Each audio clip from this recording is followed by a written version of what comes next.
নীতিগত সিদ্ধান্তের কোনো পরিবর্তন নাই। আমরা রোহিঙ্গাদের কোনো অবস্থায় প্রবেশ করতে দিব না। যে বিডিআর ইসের একটা পুরনো একটা কমিশন করার জন্য এই কমিশনটা আমাদের মাননীয় প্রধান উপদেষ্টা উনি সিগনেচার করে দিয়েছেন, গতকাল রাত্রি উনি সিগনেচার করে দিয়েছেন। এবং এই আমাদের এই কমিটির সদস্য সংখ্যা হবে হলো 7 জন। আপনারা জানেন যে আমাদের এক সহকর্মী হাসান আরিফ সাহেব ইন্তেকাল করায় আমরা এই অনুষ্ঠানটা একটু অনাড়ম্বরভাবে করার চেষ্টা করতেছি, যেহেতু আমরা স্যারের বিধি আত্মার মাগফিরাত কামনা করি। উনি আমাদের সহকর্মী ছিলেন, উনি দেশের জন্য অনেক কাজ করে গেছেন। উনি 2007 সালেও কিন্তু উপদেষ্টা ছিলেন। এবং ওনার সাথে আমার আরও একটা স্পেশালি হলো, আমি ওই হজের সময় আমি আর স্যারে মিনাতে একই তাঁবুতে ছিলাম এবং আরাফাতের ময়দানেও আমরা একই সাথে বসা ছিলাম। সে সালে স্যারে কিন্তু ছিল আমাদের একজন মুরব্বীর মতো। এবং চিটাগাং হিল ট্র্যাক্সের যে সময় হলো সে সময় আমরা বললাম যে আমি যাব, স্যারে বললো আমিও তোমার সাথে যাব। তারপরে এই যে ইসের সময় কিছুদিন আগে যে ইটা হলো তাবলিগ চট্টগ্রাম, ওই চট্টগ্রামে একজন আমাদের ইসি মারা গেলেন, যে আমাদের আইনজীবী, ওখানেও কিন্তু স্যারে গেছেন। তারপরে এই তবলিগ জামাতের এই সমস্যা, এইগুলি তো স্যারের সব জায়গায় কিন্তু অগ্রণী ভূমিকা পালন করছে। আমরা আপনারা সবাই দোয়া করব আল্লাহ যেন তার বেহেশত নসিব করে এবং কবর আযাব মাফ করে। না, আমাদের নীতিগত সিদ্ধান্তের কোনো পরিবর্তন নাই। আমরা রোহিঙ্গাদের কোনো অবস্থায় প্রবেশ করতে দিব না।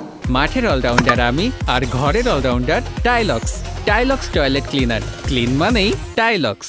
তারপরেও যারা ওই যে আপনি একটা বললেন সংখ্যা ঘুরে গেলে, ওটা হয়তো মানবিক দিক বিবেচনা করে আমরা হয়তো তাদের, যেহেতু ওই এলাকায় যুদ্ধ হচ্ছে, তাকে পাঠানো যায় নাই, বাট আমরা ম্যাক্সিমামে কিন্তু পাঠাই দিছি।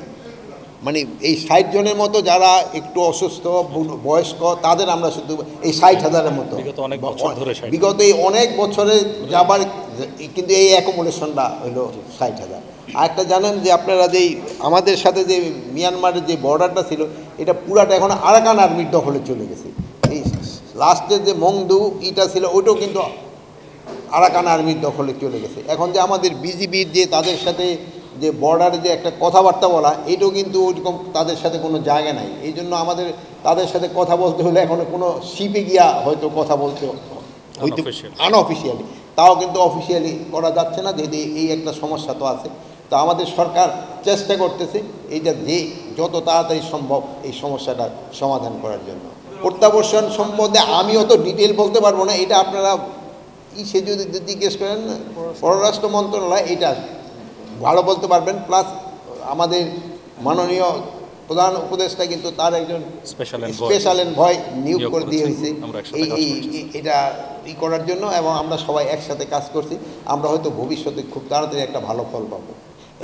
এখানে দুর্নীতি, এখানে আপনারা তো বর্ডারে থাকেন, আপনারা ওখানে দেখতে পারবেন ওই জায়গার পরিস্থিতি দেখে, ওখানে যুদ্ধ হচ্ছে, পুরা ওখানে যুদ্ধ হচ্ছে, ওই জায়গায় কী পরিস্থিতি ওটা আপনারা জানেন। আর একটা আমি আজকে আপনাদের জন্য আরেকটা যে জিনিসটা বলতে চাচ্ছি, যে আপনারা যেটার জন্য সব সময় চেয়েছেন যে বিডিআর ইসের একটা পুরনো একটা কমিশন করার জন্য, এই কমিশনটা আমাদের মাননীয় প্রধান উপদেষ্টা উনি সিগনেচার করে দিয়েছেন, গতকাল রাত্রি উনি সিগনেচার করে দিয়েছেন।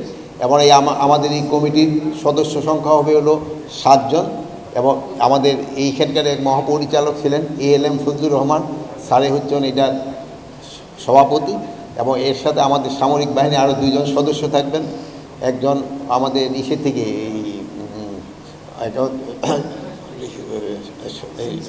সিভিল সার্ভিস থেকে একজন থাকবেন, এবং ঢাকা ইউনিভার্সিটি থেকে একজন শিক্ষক থাকবেন, জগন্নাথ ইউনিভার্সিটি থেকে একজন শিক্ষক থাকবেন, পুলিশের একজন উপরের লেভেলের একজন কর্মকর্তা থাকবেন।